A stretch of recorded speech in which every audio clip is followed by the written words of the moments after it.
short mo, bala nga ginakaong kabuli mo, no, gutom siguro ay. So, nagkita ko da tubig sa may lamisa, agin, inom ko dayan, syempre, uhaw ta, alang-alang pa, libre mo lang na daw, way mo na da bayad, no. So, samtang nagatindog-tindog ko na kay nagahulat ko sang photo sang amo ni order. So, pa-shoutout tira sa Funda Coffee kay Sir Remuel Laho, madamo gid nga salamat sa pagpasaway ko dira sa inyo, no. Kag syempre sa mga naga-OGT, no, nga na prank naton guys, no, gali kay ga-OGT na sila nga taga mananawin pa na sila.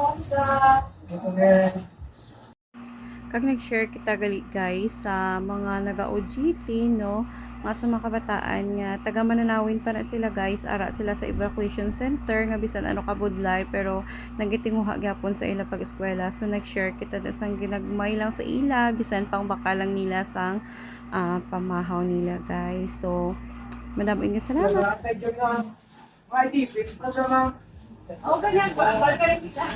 Nasa local pick-up. Ugan, balik na sa ako. Masanyurize ang masanyurize food. Sabi ko, ma'am. Okay pa, no po, please.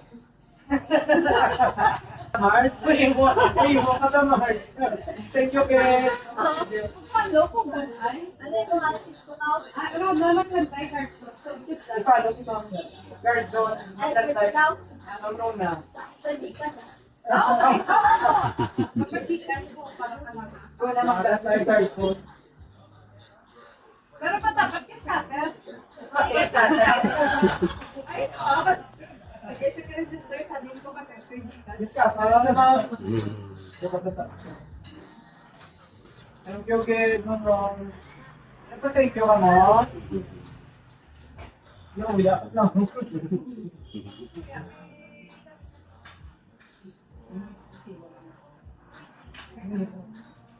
Ay, si Mars ka. Pwede mo. Ay, may mag-ukot ang halipas sa mag o may user sa libre na kasayat. K-pan lovers na. Okay, thank you. Thank you, Ken.